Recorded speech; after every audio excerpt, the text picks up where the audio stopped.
Jadi makin ditekan, makin yakin sama Allah. Makin banyak masalah, makin yakin sama Allah, makin berserah kepada Allah. Kok bisa kayak gitu? Ada orang yang ketika makin banyak masalah, makin ragu sama Allah. Ini Allah maunya apa sih? Gitu kan? Ketika makin banyak masalah, makin kayak mempertanyakan takdir dan ketentuan Allah. Kenapa kok saya yang ngalamin ini? Kenapa saya dari dulu gak selesai-selesai masalahnya? Kenapa justru setelah saya berhijrah malah banyak masalah? Kenapa para sahabat sebaliknya? Makin dikasih ujian, makin wa ma zadahum illa imanan wa taslima. Gak bertambah kecuali iman dan kepasrahan. Jadi dikasih ujian malah makin yakin sama Allah, bukan makin ragu. Misalnya dia ganti nih model transaksi dagangnya, bisnisnya. Yang tadi mungkin syubhat atau haram, sekarang dia pakai model transaksi bisnis yang halal aja deh, yang aman-aman aja. Gara-gara transaksi yang halal malah banyak masalah. Masih mending kalau masalahnya cuman berkurang income-nya. Ini malah ditipu orang lah, rugi segala macam. Mulai mempertanyakan, nih bener nggak ya saya ngambil jalan yang syariat segala macam, kok malah makin susah nih kelihatannya. Kenapa kita ketika diuji malah jadi ragu sama Allah? Kenapa saya katanya kalau misalnya saya jujur, saya akan dapat kebaikan. Ini gara-gara jujur malah nggak lulus. Ya mungkin nggak belajar tapi jujur. Yang satu lagi yang nggak jujur malah nilainya bagus mungkin. Misalnya nggak belajar tapi dia dusta. Kenapa para sahabat ketika diuji malah makin yakin sama Allah? Malah makin pasrah kepada Allah. Karena mereka pegang janji Allah. Itu salah satu tipsnya. Kalau kita pengen tetap woles pas menghadapi kesulitan, pegang janji Allah. Makin kita kuat pegang janji Allah, diuji, kita makin pasrah sama Allah. Ya Allah, saya akan yakin sama Engkau memegang janjimu. Ketika diuji, saya berharapnya balasan dari Allah, pertolongan dari Allah.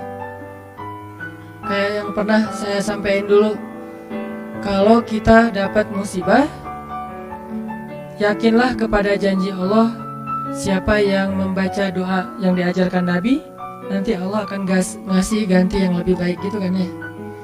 Allahumma ajurni fi musibati wa khluf li khairan minha. Ya Allah, beri saya pahala dalam musibah ini, beri saya ganti yang lebih baik darinya. Kalau kita pegang banget dengan janji Allah lewat doa ini, kita ketika dapat musibah setidaknya nggak akan panik habis-habisan, nggak akan putus asa dalam menunggu pertolongan Allah. Setidaknya kalau nggak bisa woles-woles amat, nggak bisa tenang-tenang amat, minimal nggak panik habis berlebihan. Kalau musibahnya musibah kematian, nggak bikin kita meratapi kematian.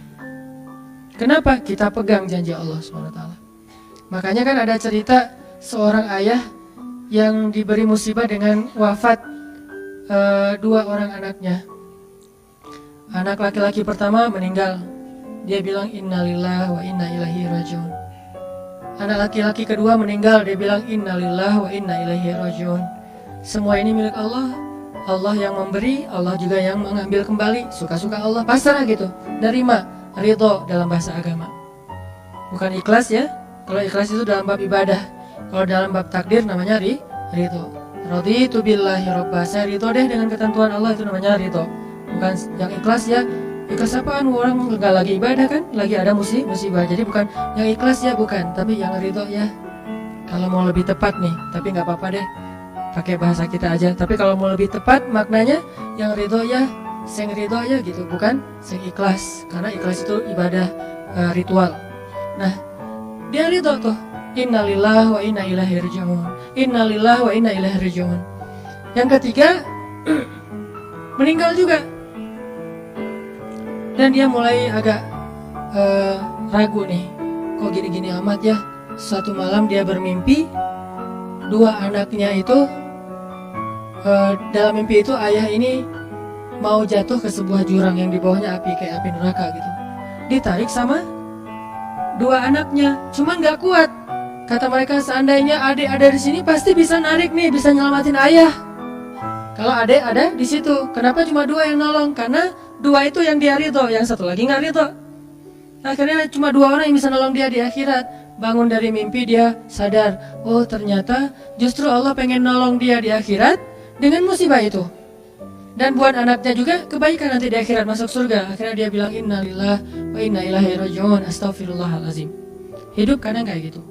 Ketika kita pegang janji Allah, ada sesuatu yang kita tunggu di dalam kesulitan hidup kita, sehingga buat kita selalu punya harapan. Tapi kalau kita nggak pegang janji Allah, kita nggak nunggu apa-apa kecuali mengeluhkan keadaan kita, dan itu bikin kita lemah. Ditolak yang pertama, innalillah wa inna ilaihi raji'un. Ya Allah, beri saya yang lebih baik darinya. Nemu nih, ditolak lagi. Lebih cantik tapi nolak juga, kan lebih sakit ya. Lebih cantik ditolak lebih sakit. Ya Allah, beri yang lebih baik lagi. Makin lama makin di puncaknya rasa sakit yang udah gak tahan, diterima. Nih happy ending nih. Ada gak ya yang kayak gitu ya? Kalau jarang ada, berarti belum mempraktekkan jurus ini nih. Kalau pengen kayak gitu, coba tes deh. Cuman kalau ngetes Allah tahu sih ya. Coba deh praktekin, bukan ngetes, praktekin. Nanti pasti kita akan melihat hasil yang luar biasa. Jadi pegang janji Allah. Saya kalau nggak selalu sih, kadang-kadang nih, terutama hal-hal yang masih mampu, ada musibah kecil, langsung berpegangan pada janji Allah. Nah, ntar Allah ganti yang lebih baik. Tapi itu harus dengan bahasa hati ya, bukan dengan lisan doang nih. Wa khluf li khairan minha. Hati nggak percaya. Allah kan bermuamalah, berakad dengan kita lewat hati itu teman-teman. Allah nggak berakad dengan kita lewat lisan doang. Makanya niat itu kan sesuatu yang terbersih di dalam hati. Walaupun dalam prakteknya ada mazhab yang mengucapkan, ada mazhab yang tidak mengucapkan. Yang jelas secara definisinya terbersih di dalam hati. Innamal a'malu binniyat. Terus Nabi menunjukkan dalam riwayat yang lain, Nabi menunjukkan ke dadanya atau hatinya. Artinya Allah berakad dengan kita itu dengan hati. Jadi kita kalau mau ditolong Allah, katakan kalimat itu dengan benar-benar yakin di hati kita. Wa khluf li khairan minha. Emang yakin saya Allah bisa ganti nih. Yakin. Gimana caranya? Itu bukan bagian kita, itu bagian Allah. Bagian kita berharap, bagian Allah memberikan cara. Jangan sampai kita mengambil bagian Allah. Pasti kita akan kebingungan. Orang kita bukan Tuhan. Mengambil bagian Allah apa? Harus jelas caranya. Kalau nggak jelas, nggak percaya. Terlalu logis. Akhirnya nggak lagi ada ruang untuk kita berharap kepada sesuatu. Jangan mengambil bagian Allah. Gimana caranya? Ya terserah Allah. Yang penting saya berharap Allah ganti yang lebih baik. Ikhtiar, urusan kewajiban kita kepada Allah. Bukan cara itu kan. Kewajiban kita kepada Allah. Ikhtiar itu dalam agama kayak ibadah, sholat, puasa, zakat, bukan jalan untuk menemukan suatu kebaikan, karena Allah yang menentukan. Kadang-kadang kita ikhtiar ini jalannya dari yang lain. Kita ngejar, ternyata dapatnya justru yang sering pakai curhat. Kan beda-beda kan cara Allah ya. Kita ngejar, gak berhasil, curhat lagi ke teman kita di sebelah. Ternyata dia bukan dia yang jadi sama dia, kita jadi sama dia gitu maksudnya. Ini artinya emang Allah yang punya cara, asbab, subul. Walladzina jahadu fina lanahdiyannahum subulana. Orang yang bersungguh-sungguh di jalan kami akan tunjukkan kepada cara-cara menuju kepada kebaikan. Subul, bukan cuma satu. Kalau satu sabil, ini berarti Allah yang punya cara. Ya Allah, beri saya ganti yang lebih baik. Saya yakin banget nih. Kata teman kita, caranya gimana? Kayaknya mustahil deh. Allah punya cara. Allah bisa mendatangkan sesuatu dengan cara-cara yang kita mengerti, ilmiah, logis. Bisa yang dengan cara yang kita nggak ngerti, nggak ilmiah, nggak logis. Bisa juga dengan sebalik dari apa yang kita ngerti. Kita ngertinya gini, Allah bikin yang sebaliknya. Allah punya banyak cara. Contoh, Allah mendatangkan kita, melahirkan manusia itu dari pasangan ayah dan ibu. Ilmiah, logis, bisa dijelaskan secara keilmuan. Tapi Allah juga bisa mendatangkan seorang anak tanpa ayah seperti Isa dari rahimnya Siti Maryam yang suci. Atau bisa juga mendatangkan seekor onta bukan dari induknya tapi keluar dari batu seperti ontanya Nabi Solih. Allah bisa mendatangkan segala sesuatu dari cara-cara yang yahtasib aula yahtasib, yang kita mengerti atau kita tidak mengerti. Makanya Allah mengatakan wa yarzuqhu min haitsu la yahtasib. Allah kasih rezeki dari jalan haitsu la yahtasib, yang gak pernah kalian duga. Berarti kalau masih keduga, bukan itu jalannya. bisa sih kayaknya jalan ini, bukan itu. Bisa sih ini, bukan itu. Terus jalannya apa? Yakin, itulah jalannya. Allah yang akan mendatangkan dengan surprise. Kayaknya surprise itu lebih seru sih. Dan surprise Allah itu emang pasti. Kalau surprise teman kita pas kita ulang tahun, kenapa ya hari ini kok biasa-biasa aja ya, nggak ada yang ngucapin, nggak ada yang ngasih hadiah misalnya ya. Kita masih berharap, mungkin mereka pengen ngasih surprise. Nanti malam-malam tiba-tiba saya masuk ke rumah, saya buka pintu rumah saya, tiba-tiba orang udah ngumpul semua di dalam rumah, terus ngasih surprise happy birthday gitu, balon segala macam, gitu-gitu deh. Bisa. Tapi apakah itu terjadi? Belum tentu. Pas kita pulang ke rumah udah siap-siap gitu. Gua mah nggak akan kaget lah, yang gitu-gitu pasti udah disiapin. Buka pintu, ngelihat ke dalam, jalan pelan-pelan, nyalain lampu, kosong, nggak ada siapa-siapa. Manusia bisa gitu banget kan? Teman kita atau pasangan kita berpikir, pasti dia ingat lah, nggak mungkin dia nggak ingat hari jadian kita atau hari putus kita terus jadian lagi, atau hari lahir lah minimal. Pasti dia ingat, tapi belum tentu dia bisa ngasih kita surprise seperti yang kita harapin. Kalaupun dia ngasih surprise, kadang-kadang kado atau hadiahnya itu nggak seperti yang kita harapin. Biasa-biasa aja ternyata. Mungkin dia lagi nipis keuangannya, nggak punya modal apa-apa, ya udah ngasih apa yang ada aja, pulpen, permen. Nah, Allah nggak gitu. Allah kalau ngasih surprise itu benar-benar ngasih dan buat kita